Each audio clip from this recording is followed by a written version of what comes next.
Hola, soy Eleazar Cobos, ingeniero de grado en Diseño Industrial y Desarrollo de Producto, y también gerente de Grupo Procad, empresa para la cual he tenido la oportunidad de desarrollar y liderar cientos de proyectos de ingeniería. Esta experiencia me ha hecho ser capaz de elaborar un método llamado diseño intencional, y en este curso quiero explicarte paso a paso cuáles son las claves de dicho método.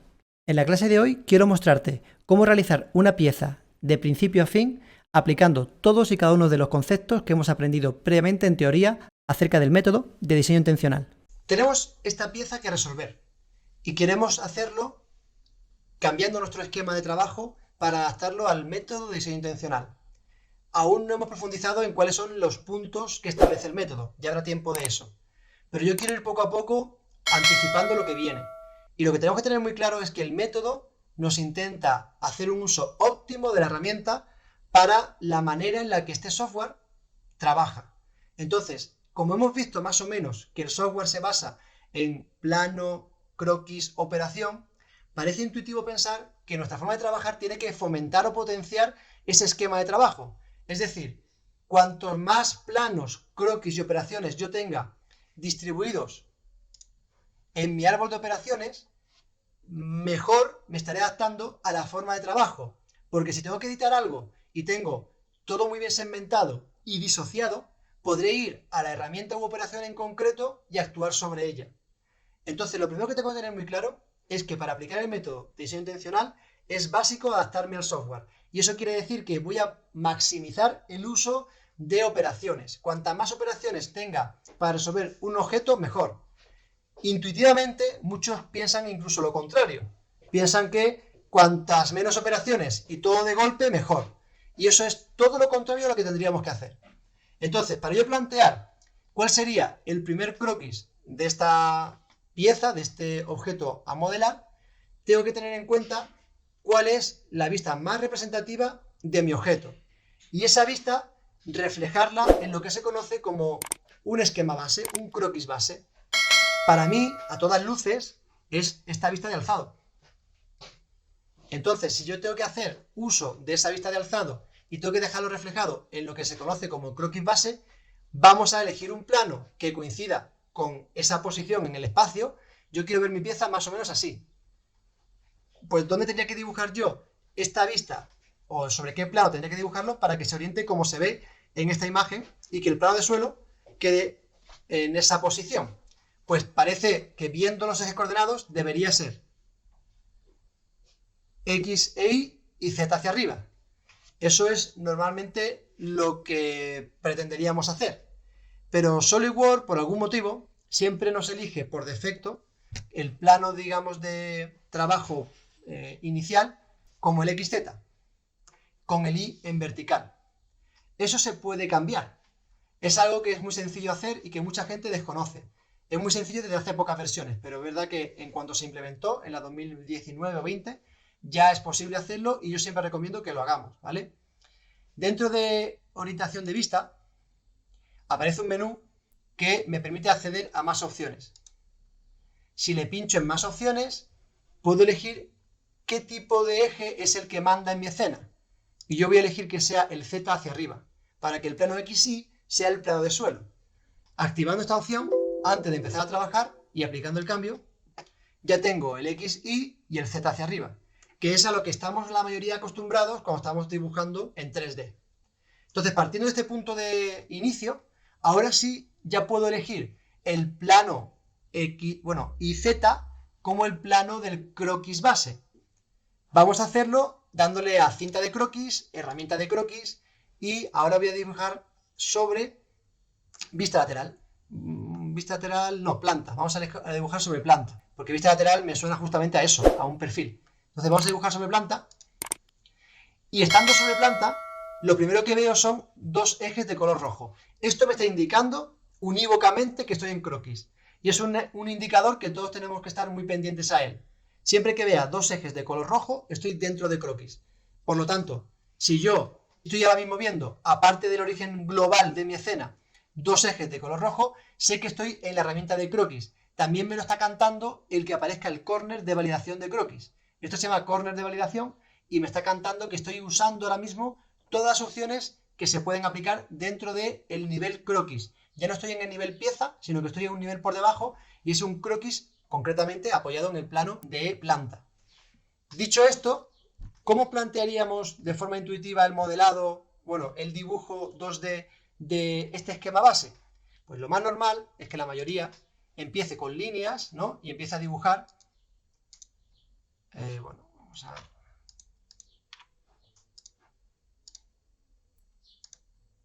Voy a hacer ahora un arco. No tenéis por qué seguirme todavía, ¿vale? Y ahora aquí otro arco. Haría algo así. Haríamos así. Ahora un arco para acá. Así. Entonces, yo con un poquito de habilidad ya estoy dibujando directamente lo que se conoce como una polilínea y estoy utilizando unos recursos que seguramente a la mayoría en una clase inicial no os salgan. Pero aún no me preocupa. Yo esto lo voy a borrar enseguida. Es para que veáis lo que no hay que hacer. Entonces, voy a irme aquí hacia la derecha. Y bueno, voy a terminar de cerrar mi forma. Esto sería una forma intuitiva de intentar definir este croquis. Bueno, aquí habrá que decir que haya una tangencia entre estas dos líneas. Eso se puede hacer añadiendo una restricción. La restricción de croquis se hace mediante agregar relación y seleccionando pues dos líneas y obligándola a ser tangente, por ejemplo. Obviamente, esto es un boceto aproximado. No es el dibujo final. Pero es que no quiero perder el tiempo en acotar más esta forma porque no va por buen camino. Estoy haciendo una cosa que es contraria a los principios del diseño intencional, que es tener croquis muy sencillos, muy básicos. Y aquí tengo unos croquis muy complejos, con redondeos, con muchas líneas, muchos elementos. No es eso lo que pretendo.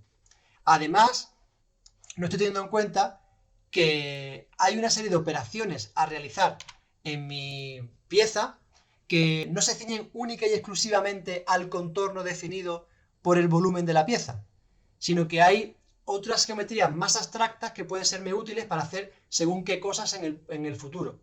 Me explico. Yo creo que como esquema base de mi pieza en esta vista es mucho más útil hacer, por ejemplo, un rectángulo. Voy a partir, en lugar desde aquí, voy a partir desde aquí. Y un círculo. Me voy a dar cuenta además de un hecho bastante curioso y es que esta distancia son 25 y este diámetro exterior es 50 o radio 25. Es decir, hay un círculo que pasa tangente a la parte de abajo. Bueno, pues desde mi punto de vista, como esquema base de esta vista ortogonal de planta, es mucho mejor que yo me afane en determinar y en definir esta geometría tan sencilla que yo intente reproducir milimétricamente todas las entidades de croquis que tengo aquí, acotándola, dándole dimensiones, restricciones. Yo voy a centrarme única y exclusivamente en la esencia de la geometría que quiero conseguir, que es un rectángulo de base y un círculo sobre el cual después practicar ciertas operaciones, pero a día de hoy el esquema base no es más que esto. En este punto lo que vamos a hacer es ir restringiendo mi croquis. Otro gran error que comete la gente que trabaja con software CAD es que no dedica mimo y atención a restringir perfectamente un modelo. Y es muy importante para el método de diseño intencional que los modelos, que los croquis 2D se encuentren perfectamente restringidos. Perfectamente restringido quiere decir que no haya ninguna entidad que se pueda mover. Ahora mismo se puede mover prácticamente todo en mi escena, tanto dimensiones como posiciones de elementos. Entonces yo tengo que restringir la dimensión o tamaño y posición de todos los elementos de este croquis. Para ello me voy a valer de las restricciones dimensionales y de las restricciones geométricas. Pero el diseño intencional siempre nos va a invitar a que primero hagamos restricciones geométricas y en último lugar restricciones dimensionales. Cuando ya no me quede nada más que restringir geométricamente, me pongo a acotar. ¿Cómo se aplican restricciones geométricas? Desde el menú de visualizar, eliminar relaciones, a agregar relación. Aquí puedo decirle, por ejemplo, a esta línea, con respecto al origen local del croquis, que sea punto medio. De tal forma que Si yo crezco a la derecha, simétricamente crece a la izquierda, cosa que antes no sucedía. Pues eso es una restricción geométrica. También puedo decirle a este círculo, ¿de acuerdo?, que ahora mismo es tangente por defecto, que se centre dentro del rectángulo, que es algo que parece que es consustancial al diseño. ¿Cómo? Pues puedo darle una relación de posición al, digamos, centro del círculo y al origen, y obligarles a estar en la vertical. Entonces yo estaría consiguiendo que ambos se posicionen siempre en el centro. Ya puedo crecer, pero nunca separarme de esta vertical ficticia que se ha creado. Y solamente me quedaría, llegados a este punto, pues restringir dimensionalmente los tamaños del rectángulo y el círculo. Es decir, que con una cota de largo, en este caso 75, ¿no?, y una cota de diámetro, en este caso 50,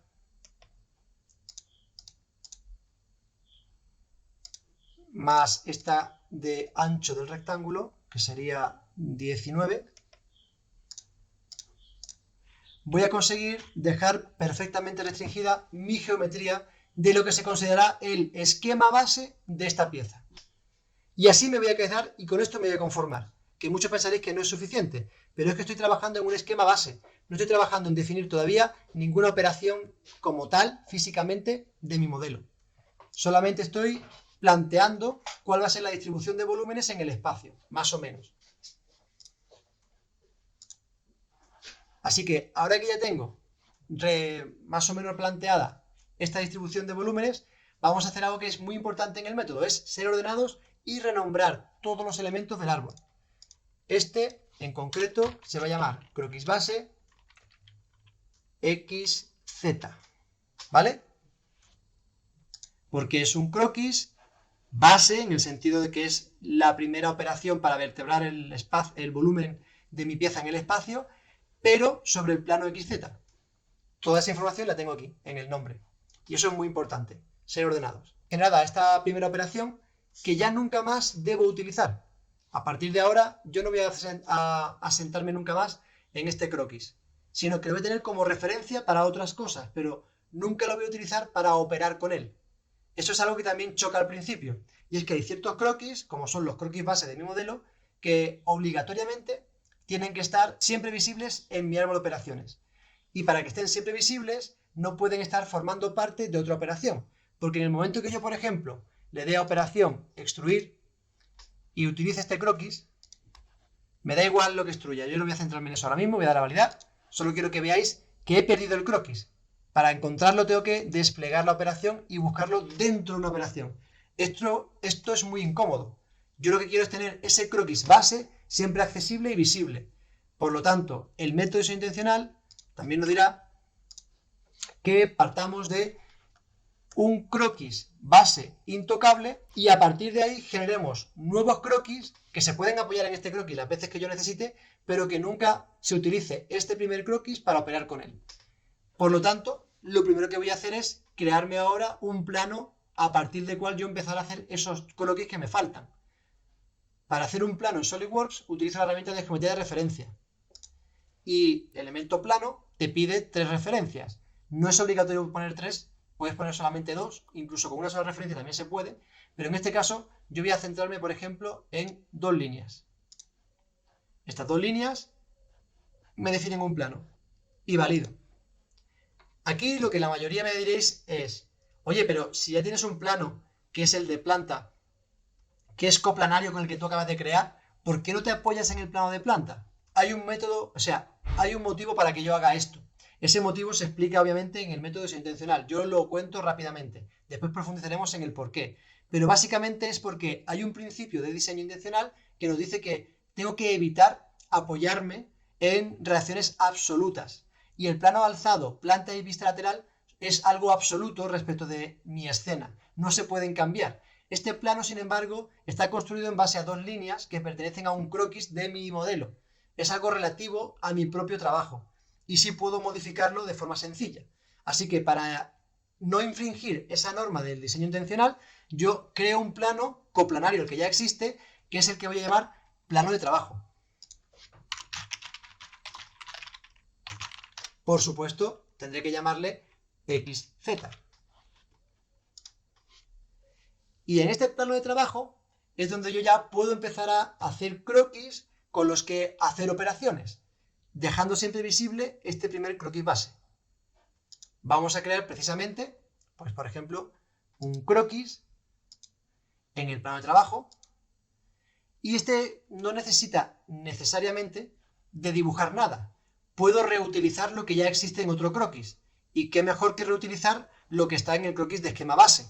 ¿Cómo? Pues con la herramienta de convertir. Convertir es un nombre que a mí no me gusta nada, porque realmente no evoca lo que geométricamente está sucediendo. Convertir suena como a magia, cuando realmente lo que está haciendo es proyectar sobre un plano cualquier geometría.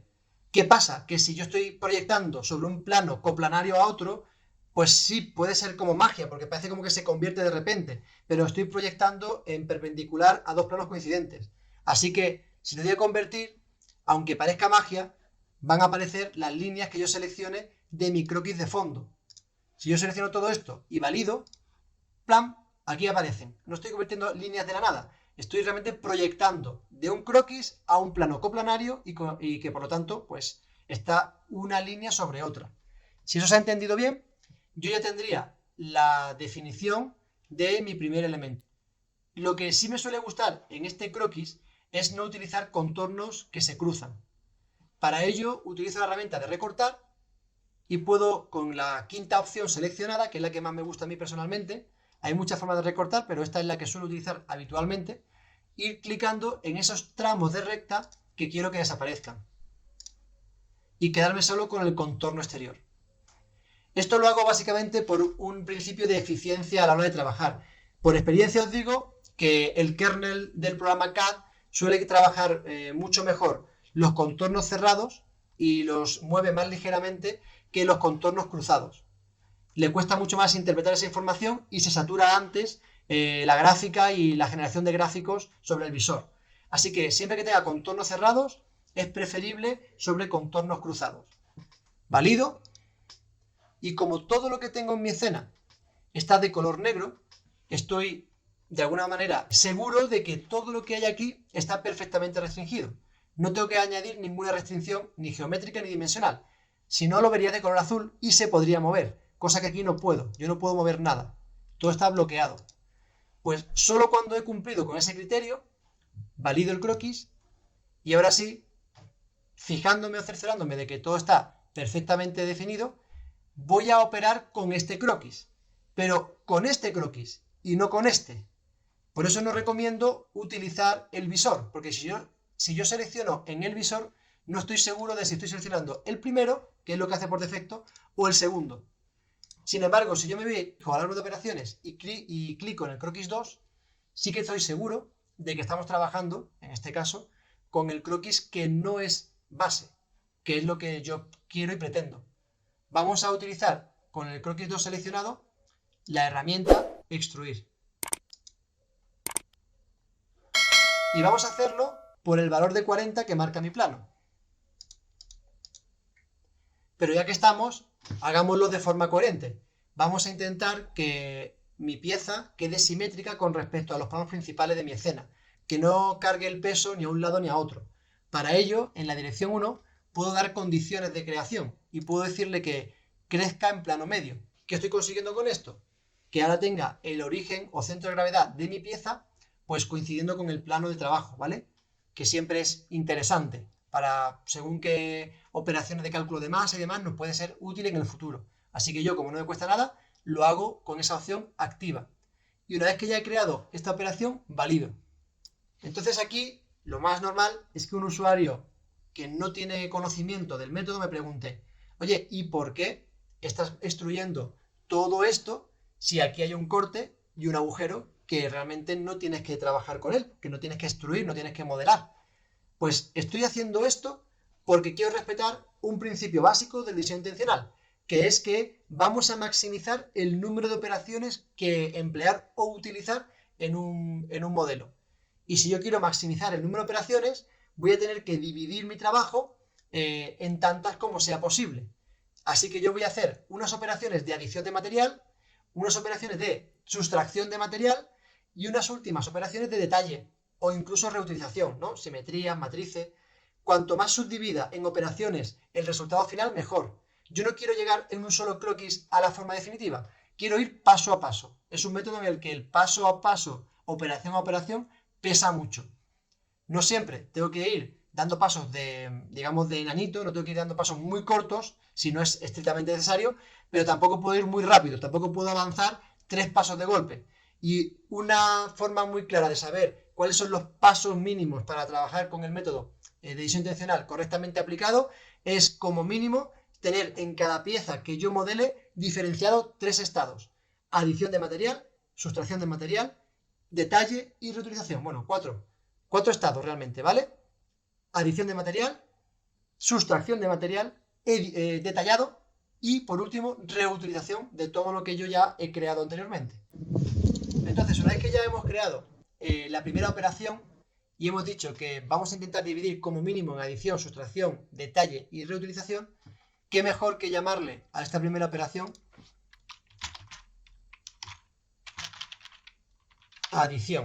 ¿Vale? Esta es la de adición de material. Y yo he añadido todo el material posible. Si tuviese que hacer más operaciones la haría, pero es que para esta pieza tan sencilla no hace falta más que una sola operación de adición de material. Pues yo ya he terminado. Mi etapa de adición ha terminado, ha concluido. Ahora viene la de sustracción de material. Y en sustracción sí que tengo más que decir, porque me doy cuenta de que hay un agujero y un bocado en ángulo. Vamos a empezar con el bocado en ángulo, que es más sencillo. ¿Cómo podemos hacer una operación de sustracción de material? Pues dentro de operaciones, el grupo de herramientas inicial añade, pero el segundo grupo de herramientas, las que van entre esta línea y esta otra, son las de sustracción. Y aquí tengo una que es ideal, extruir corte. Si pincho en extruir corte, me pide un plano para empezar a dibujar el croquis con el que hacer el corte. Yo, por ejemplo, considero lógico la cara frontal de mi pieza. Me apoyo en la cara frontal para dibujar. Y aquí aparecen los ejes coordenados indicándome que estoy en croquis. Si quiero verlo ortogonal, ya sabéis que barra espaciadora, normal A. Y bueno, gracias a mi ratón yo puedo rotar, cosa que muchos no podéis hacer, pero ya lo coloco a mi gusto. Esto es porque tengo ratón 3D y tengo la opción de rotar 90 grados a golpe de clic. Una vez que ya tengo mi posición correctamente definida y puedo empezar a dibujar lo que me va a producir el corte, yo lo que voy a hacer es crearme un par de líneas que partan del origen del círculo, pero lo que voy a intentar es que estas líneas no sean verticales y horizontales. Voy a forzar que me salga un poco del ángulo. Le voy a dar a escape y voy a hacer lo mismo con la otra, en horizontal. Me salgo un poco de la vertical y escape. ¿Por qué hago esto? Porque a mí lo que más me interesa no es realmente ceñirme a la forma esculpida en piedra que veo en el plano, sino pensar en, ¿puede ser que en un futuro a alguien se le ocurra cambiar este ángulo de corte y que en vez de estar a 90 esté a 95? ¿Eso puede llegar a pasar? Pues el diseño intencional nos invita a plantearnos esas cosas. Y si eso puede pasar, vamos a facilitar el camino para cuando suceda. ¿Cómo? No referenciándome a nada absoluto, sino dándole flexibilidad. En este caso, le voy a decir a esta línea que forme X grados ¿con qué? Pues con la vertical. Una vertical que ahora mismo no existe, pero que yo puedo crear. Yo puedo darle en línea constructiva la condición de que sea vertical y de longitud infinita. Básicamente estoy haciendo un eje. Y este eje va a pasar por el origen de coordenadas. Por defecto, cuando añado una línea vertical de longitud infinita, siempre aparece de color azul. Pero si yo ahora mismo la intento mover y le añado la vertical como condición obligatoria, ya se pone de color negro. Entonces, ahora que está de color negro, ya sí que me sirve como referencia para acotar. Le puedo decir a esta, forme X grados. ¿Que ese grado puede ser 0? Sí, puede ser 0. Pero yo tengo aquí la opción de 0 grados para editarla siempre que quiera. Y ahora a la otra le voy a decir que forme X grados con la anterior. Siempre me estoy referenciando a otros elementos del modelo y no a algo absoluto. Voy a decirle que forme 90, que casualmente es un corte al cuarto como se ve en el plano. pero es un caso particular. No estoy cerrándome a que siempre tenga que ser así. Y eso es lo bueno de este método. Ahora solo tendré que decirle a este punto y a este punto que están de color azul dónde terminan. Para decirle dónde terminan, tengo muchas maneras. Puedo hacerlo, por ejemplo, con una cota. Yo puedo decirle a esta línea que mida 25. Y coincide con el diámetro de mi pieza. Bueno, con el radio de mi pieza, o de mi círculo, mejor dicho. Por lo tanto, va a ser coincidente con el límite de ese círculo. Pero a mí no me gusta esta manera de restringir el punto. Yo prefiero hacerlo con una restricción geométrica, diciéndole, oye, vas a coincidir perfectamente pues, con este arco de circunferencia. Y sin cota, siempre va a seguir este arco, mida lo que mida. Igual que aquí, si yo elimino esta cota con suprimir, pincho en el punto, pincho en el círculo y le doy a coincidente, ya tengo creada mi diada de ejes y por lo tanto ya puedo dar por finalizado este croquis, porque he definido perfectamente todas las entidades que hay dentro de croquis. Y eso es lo que me dice el método de diseño intencional, que es obligatorio restringir a la perfección un croquis antes de salir de él. Y yo eso lo he conseguido. Entonces ahora, cuando salga, podré aplicar una operación. En este caso, como ya estaba dentro de la operación extruir, él entiende que lo siguiente que quiero hacer es justamente extruir esto que he dibujado. Pero para que lo haga correctamente, debo decirle, oye, tienes que utilizar como elemento para hacer este corte, no el croquis que yo te he dicho, que está abierto y que es confuso. Tienes que utilizar, elimino el croquis, una región. Y yo voy a pinchar en la región que queda en el centro, ¿vale? De este quesito. Si yo pincho en esta región de morado, él entiende que esa región es la que tiene que extruir y ya se ve en amarillo previsualizado el efecto que va a tener sobre mi pieza, que es justamente el que yo estaba buscando. Entonces, que sepáis que yo puedo seleccionar o contornos o regiones. Los contornos son croquis, las regiones son áreas dentro de líneas de croquis. Con esto ya sí que puedo validar, siempre y cuando le dé la condición, no de que se extienda 40 milímetros, porque eso es un caso particular. Yo quiero que se extienda todo lo que mida mi pieza, mida lo que mida esta. Si algún día cambio de 40 a 50, yo quiero que esta operación siga siendo pasante. Por lo tanto, voy a decirle que en lugar de ser una profundidad, sea siempre una condición de por todo. La condición de que se extruya va a ser por todo, mida lo que mida el ancho de la pieza. Ahora sí, puedo validar y dar por terminada mi primera operación de sustracción. Sustracción 0,1. Que sería ir subdividiendo en operaciones el proceso lógico de modelado, que es lo que me invita a hacer el método de diseño intencional. Ir paso a paso. Aún nos sigue quedando más operaciones de sustracción. No hemos terminado con esta etapa. Aún tengo que poner un agujero en el centro de mi pieza. Entonces yo voy a hacer un agujero utilizando la herramienta adecuada para ello. Que es otra cosa que ya veremos que el método dice explícitamente, que hay que utilizar este tipo de operaciones geométricas inteligentes como lo son la de taladro. Pero bueno, ya llegaremos a ello. Ahora solamente quiero que aprendamos a usar un poquito el menú y la interfaz de este tipo de operación. Yo pincho en la operación de asistente para taladro, me aparece un menú algo complejo, pero que se explica muy sencillo. Sobre todo para un taladro como este, que es agujero simple y pasante. Lo primero que tengo que elegir aquí es el tipo de taladro. El tipo de taladro por defecto es el de taladro sencillo, arriba a la derecha. Pero, ¿qué norma va a ser la que yo utilice para definir este taladro? Pues lo normal, estando en Europa, es que utilicemos la ISO, la DIN, también se utiliza mucho aquí en España, ¿vale? Según para qué tipo de tornillos, hay muchos que vienen regidos por la norma DIN. Entonces, una norma que sea aplicable en el ámbito en el que estemos trabajando. Y una vez que ya hemos definido la norma, ¿qué es lo que quiero definir? Porque hay muchas opciones. Pues yo lo que voy a decirle es, yo quiero que me des el tamaño exacto del perforador. Por perforador podemos entender una broca, ¿no? La broca con la que yo voy a hacer este taladro. Pues el perforador con el cual yo voy a trabajar, quiero definírtelo a nominal. ¿Y cuál es ese valor nominal del perforador? Pues en este caso 25, ¿no? No, 30. Busco el valor de 30 en la lista y si no aparece el valor, no me preocupo. Le digo cualquiera de ellos, yo he elegido el más grande y activo la opción de el tamaño lo hago yo personalizado. Lo ajusto a mano y le voy a dar el dato de 30. Por supuesto le doy la condición final de que atraviese por completo la pieza y yo podría decir que ya tengo perfectamente definidas las opciones de este taladro. Una vez que ya tenga definidas las opciones, tengo que decirle dónde está ubicado su centro. Si no le digo dónde está ubicado el centro, él no me aporta información visual en el visor. Así que vamos a pasar a la segunda pestaña, la de posiciones. Y vamos a definir no solamente el tamaño y el tipo, sino la ubicación del centro del mismo. Lo que me dice en posiciones es, oye, dime un plano en el que me tenga que apoyar para dibujar ese centro.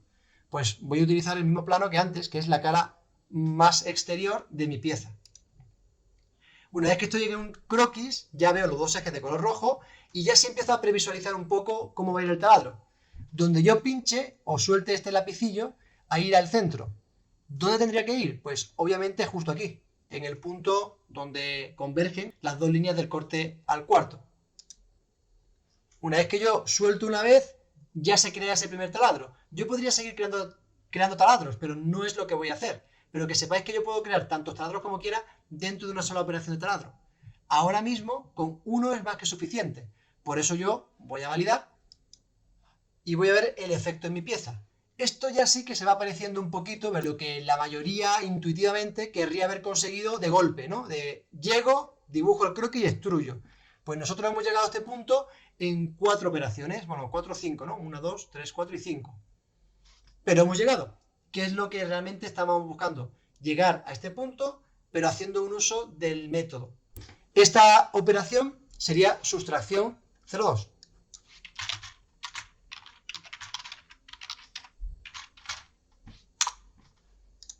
Y una vez que tengo ya sustracción 0,1 y sustracción 0,2, puedo pasar a la fase de detalle. ¿Qué son detalles en la pieza? Pues sin ir más lejos, este redondeo y este otro. Que el valor de redondeo es de 2. La operación de detalle está en el tercer bloque de herramientas, redondeo. Está justo después de la segunda línea. Aquí puedo ejecutar este comando simplemente clicando sobre él. Y ahora, como es un redondeo de tipo arista, que es el primero de todos, voy a elegir las aristas en las cuales quiero aplicar mi redondeo. No quiero que tenga un valor tan grande, sino que quiero el valor sea 2. Pues escribo 2 y valido la operación. Con lo que ya sí, finalmente, habríamos llegado a conseguir la pieza que siempre habíamos querido, ¿no?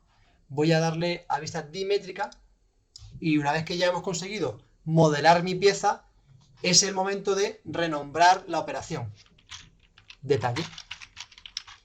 No creéis que siempre voy a llamar así a las operaciones durante todo el curso, sino que he utilizado esta práctica para poner de manifiesto cuáles son los principios del método de diseño intencional. Pues yo voy a dejar por escrito con pelos y señales los nombres que se utilizan en el método para hablar de las fases de modelado, ¿no? Pero bueno, ya llegaremos a ello. Ahora simplemente quiero que sepáis que una forma buena y ordenada de trabajar es renombrar las operaciones para que las tengas siempre ubicadas y no tenga dudas de qué hace cada una de ellas. Sustracción 1, sustracción 2, detalle, adición, plano de trabajo, croquis base. Este sería un buen método aplicado al modelado de esta pieza para conseguir el objetivo de que sea la pieza que estoy buscando. Eso tiene que ser, por supuesto, es decir, no puedo dibujar algo diferente a lo que está en el plano, pero con la robustez que solamente el método de diseño intencional puede garantizar. Espero que os haya gustado la clase, porque básicamente esto es lo que quería decir en esta primera introducción.